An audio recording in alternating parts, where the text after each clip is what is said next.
जय हिंद दोस्तों, क्या हाल चाल, कैसे हैं आप लोग। आई होप आप लोग बढ़िया होंगे। मैं हूं आदित्य और स्वागत आप सभी का मेरे यूट्यूब चैनल स्टडी विद एके में। आज की वीडियो के अंदर हम फिजिकल ज्योग्राफी का सिलेबस डिस्कस करेंगे और जिस बुक की हेल्प से मैं आप लोगों को सिलेबस बताऊंगा वो है सविंद्र सिंह की फिजिकल ज्योग्राफी। ऑल्दो मार्केट में और भी बुक अवेलेबल हैं पर सबके सिलेबस मिलते जुलते हैं और आने वाले वीडियो लेक्चर में मैं आप लोगों को इस सिलेबस के अकॉर्डिंग ही पढ़ाऊंगा। तो चलिए बिना किसी देरी के वीडियो को शुरू करते हैं।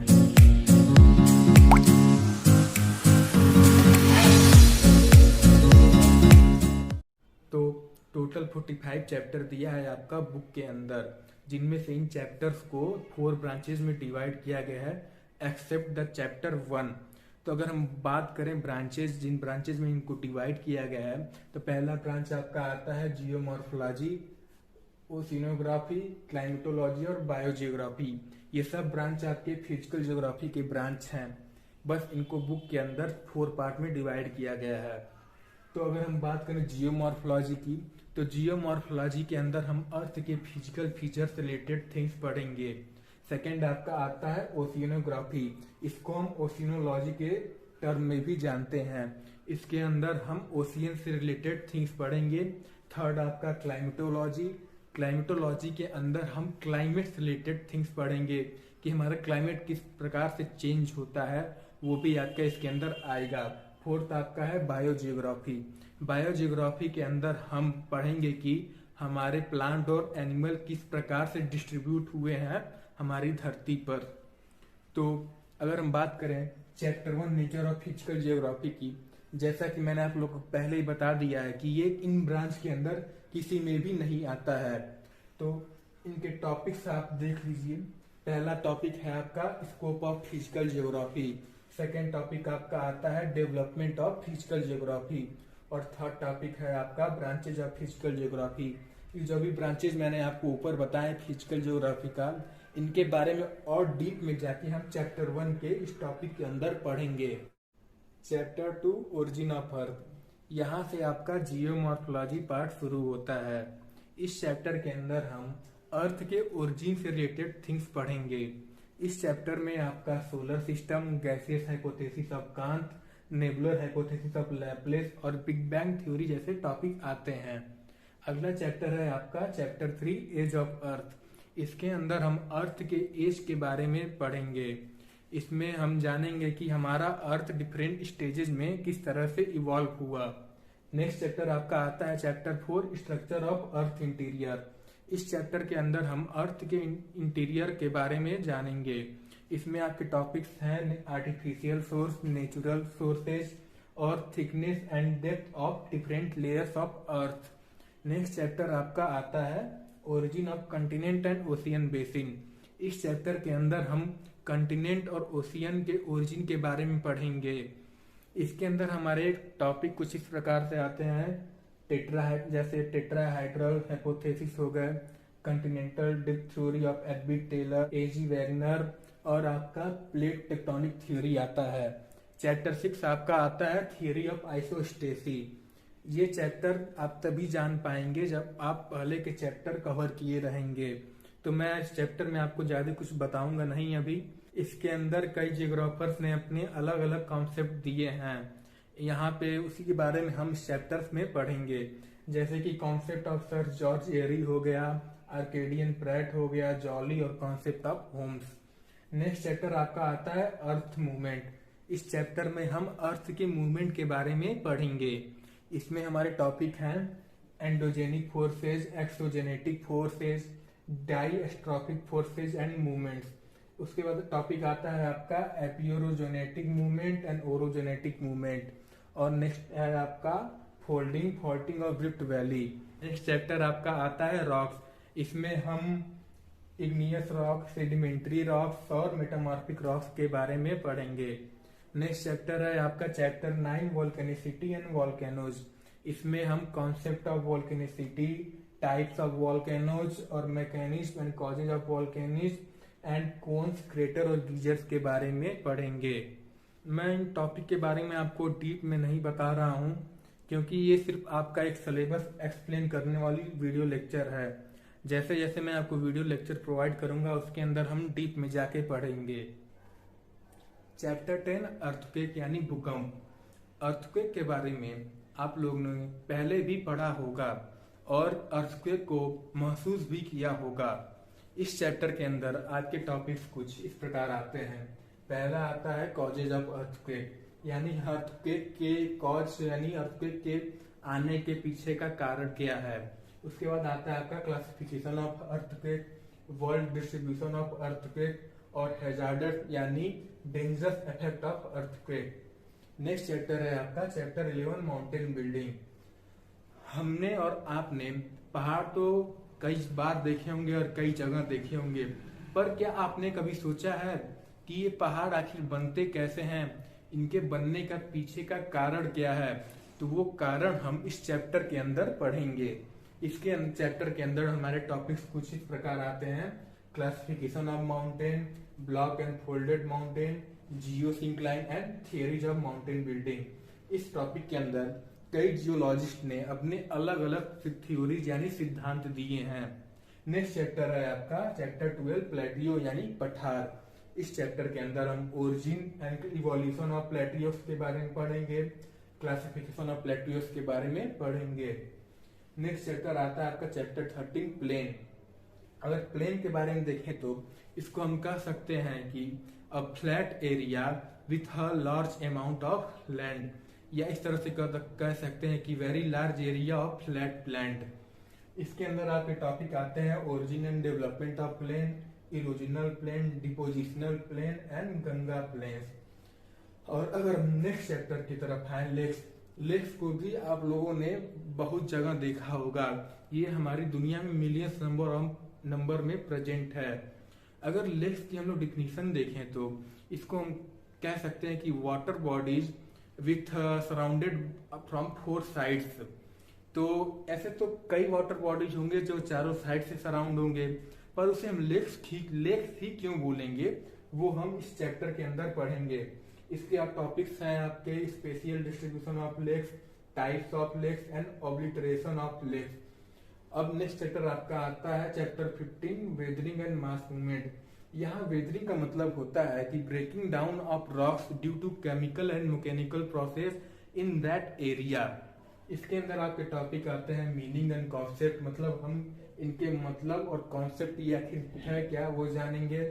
Types of weathering process, factors of mass movement and landslide flow creep के बारे में पढ़ेंगे।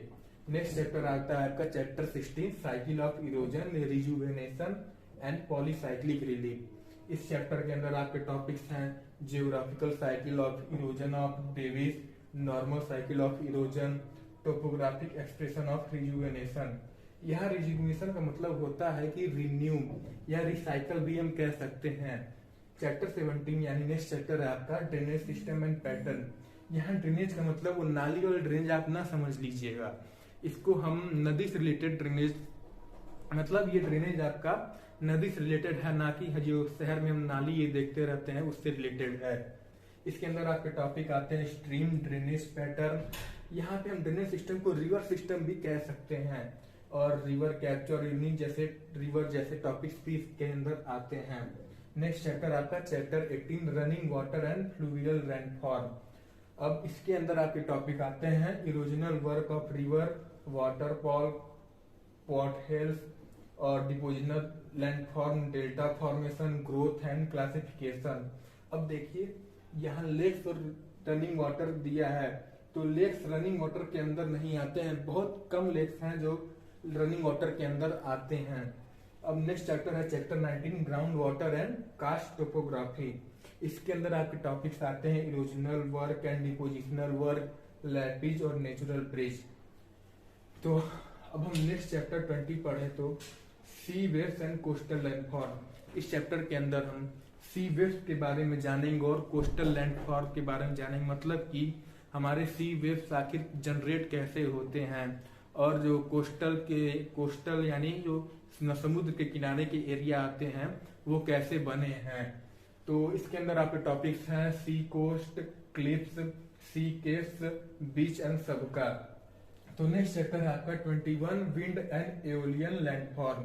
इसके अंदर आपके टॉपिक्स आते हैं tafoni, erosional work of wind, wind bridges, sand dune, fluvial diesel landform. देखिए इन चैप्टर के बारे में आप लोग को कुछ डिफिनेशन नहीं बता रहा हूँ, क्योंकि जब तक कि आप प्रीवियस चैप्टर नहीं कवर करेंगे तो इसके बारे में डिफिनेशन यहाँ बताने का मेरा कोई मतलब नहीं रहेगा, क्योंकि वो आपको समझ में नहीं आएगा।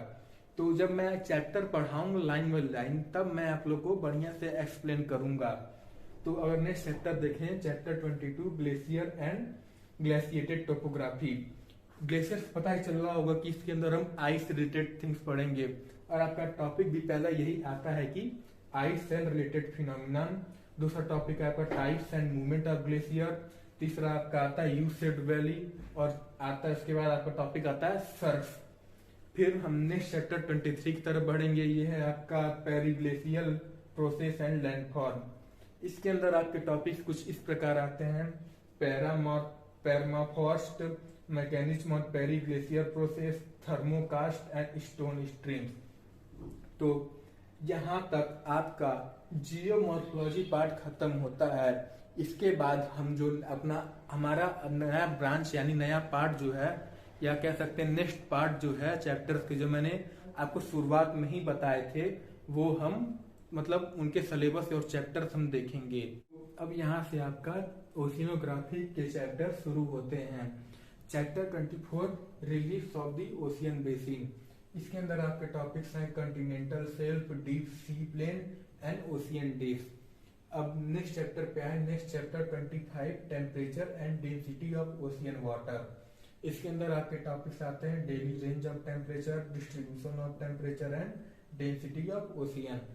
Chapter 26 salinity. ये आपका अगर एग्जाम के तरीके से देखें तो ये इंपॉर्टेंट चैप्टर आपका आ जाता है। इसके अंदर आपके टॉपिक्स हैं composition of sea water, sources and distribution of salinity.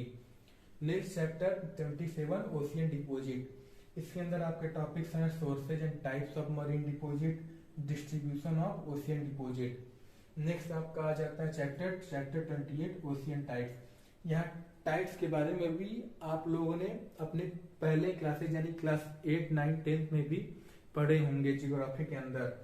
तो ये वही टाइड्स हैं, लेकिन क्या है कि मैं यहाँ पे आपको ग्रेजुएशन के लेवल का पढ़ा रहा हूँ, तो इसके अंदर कुछ तो अलग आया होगा, तो वही इसके अंदर हम पढ़ेंगे। तो पहला आपका टॉपिक आ जाता है origin of tides, types of tides and theories of origin of tides. तो अगर नेक्स्ट चैप्टर देखें, चैप्टर 29 ओशियन करेंट। तो ओशियन करेंट की अगर हम डेफिनेशन देखें तो इसका डेफिनेशन होता है कि ocean current are continuous, predictable and directional movement of sea water driven by gravity, wind, ऐसे कुछ रीजन हो जाते हैं। तो अब इसका मतलब क्या होता है, यही हम इस चैप्टर के अंदर जानेंगे, क्योंकि यहाँ पे मैं आप लोग को नहीं समझाने वाला, क्योंकि इससे पहले कुछ और भी टॉपिक्स जब तक आप कवर नहीं करेंगे तो यहाँ कुछ समझ में आने वाला नहीं है। तो पहला टॉपिक आपका आता है origin of currents of Atlantic, Pacific and Indian ocean. फिर आपका आता है इफेक्ट्स ऑफ ओशियन करेंट। अब देखिए यहाँ जैसे दिया currents of Atlantic, Pacific and Indian ocean. जब आप यहाँ पे इन सब ओशियन के बारे में जानेंगे ही नहीं, तो मैं कैसे आप लोग को यहाँ पे कुछ जानकारी दे दूं इन करेंट्स के बारे में कि क्या होते हैं। अब नेक्स्ट चैप्टर आता है आपका chapter 30 coral reefs and atoll. इसके अंदर आपके टॉपिक्स आते हैं condition for the growth of coral polyp, types of coral polyp and theories on coral reefs और कोरल ब्लीचिंग। अगर नेक्स्ट चैप्टर देखें, चैप्टर 31 मराइन रिसोर्सेज। तो मराइन रिसोर्सेज आपके वो रिसोर्स होते हैं, मतलब मराइन रिसोर्स आपके जितने भी बायोटिक एंड एबायोटिक रिसोर्स नदी के अंदर, यानी नदी नहीं कह सकते, मतलब ओशियन के अंदर पाए जाते हैं, वो सब इसके अंदर आते हैं। अब ये दिमाग में आ रहा होगा आपको कि बायोटिक एबायोटिक क्या होता है। आप लोगों में से मैक्सिमम नंबर लोग जानते होंगे। तो एबायोटिक और बायोटिक का मतलब होता है कि non living and living things. इसके अंदर आपके टॉपिक्स आ जाते हैं कुछ इस प्रकार से: classification of marine resources, food resources, fishing, mineral resources and vitamin and drug resources. तो यहाँ तक आपके ओशिनोग्राफी पार्ट कंप्लीट होते हैं, मतलब ओशिनोग्राफी के चैप्टर्स कंप्लीट होते हैं। अब इसके आगे हम अगले ब्रांच के चैप्टर्स देखेंगे। देखिए, मैं अगर चाहता तो आप लोग को पहले चैप्टर से पढ़ाना शुरू करता, ये सिलेबस बताने की मतलब जरूरत नहीं पड़ती क्यों, पर मैं कहूंगा आप लोगों की। और आप लोगों ने हाल ही में एक वीडियो भी देखा होगा कि एक आईएएस अधिकारी होते हैं, वो किसी कॉलेज में जाते हैं, वहां के बच्चे धरना दे रहे होते हैं, तो वो एक बच्चे सिलेबस पूछते हैं, वो अपना फोन निकाल के जाता है सिलेबस बताने पर, वहां पे वो बोलते हैं कि ये बताओ तुम्हें अपना सिलेबस ही नहीं पता है और हम कैसे मान लें कि तुमने पूरा अपने कवर मतलब चैप्टर्स पढ़े होंगे। तो इस वजह से मैं कह रहा हूँ, इस वजह से मैं आप लोग को एक बार सारे मतलब चैप्टर्स बता दूं। और हमारे यहाँ पे कई मित्र और दोस्त भी ऐसे होंगे जो बिना बुक के पढ़ रहे होंगे, जिनके पास बुक अफोर्ड करने के पैसे नहीं होंगे, तो इस चैप्टर्स देख के एक बार अपना कंफर्म हो लेंगे कि हाँ भाई, मतलब कि ये चैप्टर्स हम आप लोगों को पढ़ाएंगे। तो चलिए, इसके बाद से हम अगले ब्रांचेस के चैप्टर्स देखते हैं। क्लाइमेटोलॉजी, यहाँ से आपके क्लाइमेटोलॉजी के चैप्टर शुरू होते हैं। तो क्लाइमेटोलॉजी के अंदर हमारा जो पहला चैप्टर आता है वो है chapter 32, composition and structure of atmosphere. इस चैप्टर के अंदर हम जानेंगे कि एटमॉस्फेयर क्या होता है, हमारा एटमॉस्फेयर कैसे बना, कैसे इवॉल्व हुआ और इसका स्ट्रक्चर क्या होता है। इसके अंदर आपके टॉपिक्स आते हैं structure of atmosphere, chemical composition of atmosphere और elements of weather and climate. फिर नेक्स्ट चैप्टर आपका आता है chapter 33, insolation and heat budget. यहाँ इंसोलेशन का मतलब होता है कि the amount of solar radiation that reaches the earth surface. अब यहाँ एक सोलर रेडिएशन वर्ड आपको सुनने को मिल रहा होगा। यहाँ अभी के लिए बेसिकली मैं आपको बता दूं कि सोलर रेडिएशन का मतलब होता है कि हमारे हमको जो सन से एनर्जी मिलती है लाइट के फॉर्म में, उसको अभी हम सोलर रेडिएशन कहते हैं। नेक्स्ट इसके अंदर आपके टॉपिक्स आते हैं meaning and definition, mechanism of solar radiation, distribution of insolation, heat budget of the earth and the atmosphere. Next chapter है आपका चैप्टर 34, टेम्परेचर। इसके अंदर आपके टॉपिक्स हैं heating of the atmosphere by direct insolation, conduction, mean temperature, distribution of temperature और vertical and horizontal distribution of temperature और isotherms. Next chapter है आपका chapter 35, air pressure and atmospheric circulation. यहाँ air pressure के बारे में आप लोगों में से मोस्टली लोगों ने पहले भी पढ़ा होगा। इसके अंदर आपके टॉपिक्स आते हैं pressure belt, wind direction, Ferrel's law, classification of winds, trade wind, monsoon wind, local wind and jet stream. Next chapter आपका है चैप्टर 36, ह्यूमिडिटी एंड प्रेसिपिटेशन। यहाँ ह्यूमिडिटी का मतलब होता है कि द कॉन्सेंट्रेशन या amount of water vapour present in our atmosphere कह सकते हैं। फिर इसके अंदर आपके टॉपिक्स आते हैं water vapour, evaporation, cooling of air, fogs, rainfall, types of rainfall, hello, slit और स्नोफॉल। यहाँ पे आप रेनफॉल के बारे में जानते हैं, वाटर वेपर इवापोरेशन के बारे में आप लोगों ने पहले भी पढ़ा होगा। नेक्स्ट चैप्टर आपका chapter 37, air masses. Air masses के अंदर आपके टॉपिक्स हैं, इसके अंदर हम इनके meaning and classification of air masses पढ़ेंगे, थर्मोडायनेमिक मॉडिफिकेशन भी पढ़ेंगे इसके अंदर। नेक्स्ट चैप्टर आपका आता है chapter 38, frontogenesis, cyclone and anti cyclone. देखिए, यहाँ अगर मैं चाहूँ तो आपको फ्रंटोजेनेसिस का मतलब बता सकता हूँ, पर अगर मैं यहाँ पे आप लोग बता दूं तो इस समय आप लोग के दिमाग में कुछ घुसेगा नहीं, क्योंकि ये चैप्टर आपके पिछले चैप्टर से रिलेटेड है। जब तक कि आप पिछले चैप्टर्स कवर नहीं करेंगे तो यहाँ आपका मतलब समझ में नहीं आएगा। साइक्लोन और एंटी साइक्लोन आप लोग जानते भी हैं और आप लोगों ने सुना भी है और देखा भी, मोस्टली लोगों ने देखा भी होगा। इसके अंदर आपके टॉपिक्स आते हैं fronts, frontogenesis, cyclone, temperature, temperate cyclone, wind system, tropical cyclone, thunder storm, tornado और एंटी साइक्लोन। नेक्स्ट चैप्टर आपका chapter 39, classification of climates and climatic type. इसके अंदर आपके टॉपिक्स आ जाते हैं कोपेन क्लासिफिकेशन, इक्वेटोरियल और tropical rain forest, China type और thunder climate. तो यहाँ तक आपके क्लाइमेटोलॉजी के पार्ट या चैप्टर्स खत्म होते हैं। इसके आगे हम नेक्स्ट ब्रांच के चैप्टर्स देखेंगे। यहाँ से आपके बायोजियोग्राफिक चैप्टर शुरू होते हैं। अगर इसके अंदर हम अपना पहला चैप्टर देखें जो कि आता है आपका चैप्टर 40 बायोस्फीयर। अगर इसकी हम डिफिनेशन देखें तो इसका मतलब होता है कि the part of earth surface और atmosphere where plant and animal can live. इसके अंदर आपके टॉपिक्स आते हैं meaning and concept, components of biosphere, functional classification of biospheric. Next chapter आपका आता है चैप्टर 41 इकोसिस्टम एंड इकोलॉजी। यहाँ इकोसिस्टम का मतलब होता है कि ecosystem is an geographic area in which living and non-living thing work together to form a bubble of life. इसके अंदर आपके टॉपिक्स आते हैं ecosystem, meaning and concept, properties of ecosystem, functioning of ecosystem और इकोलॉजी के meaning and concept. Next chapter है आपका chapter 42 biosphere and ecosystem. इसके अंदर आपके टॉपिक्स आते हैं trophic level, food chain, food waves, energy flow and geochemical cycles.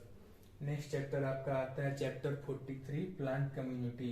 इसके अंदर आपके टॉपिक्स हैं vegetation, primary biotic succession, dispersal of plant, role of man in plant dispersal.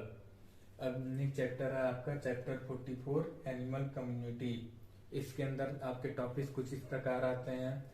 पहला आपका आता है dispersal of animals, types of dispersal, factor of animal dispersal और world distribution of animal. Next chapter देखें तो आपका आता है चैप्टर 45 बायोन्स।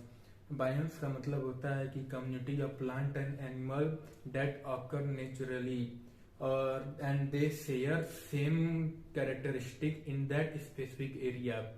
इसका अंदर हम टॉपिक्स देखें तो आ जाता है पहला आपका मीनिंग एंड कॉन्सेप्ट, मतलब हम इसके बायोम्स के मीनिंग और कॉन्सेप्ट के बारे में पढ़ेंगे। फिर आपका आता है tropical evergreen rain forest biome. उसके बाद आपका आता है सवान बायोम और नेक्स्ट आखिरी टॉपिक आता है आपका टुंड्रा बायोम। तो यहाँ तक आपके सारे चैप्टर्स के एक्सप्लेनेशन खत्म होते हैं। अब अगले वीडियो से मैं आप लोगों को फर्स्ट चैप्टर से पढ़ाना शुरू करूंगा। धन्यवाद।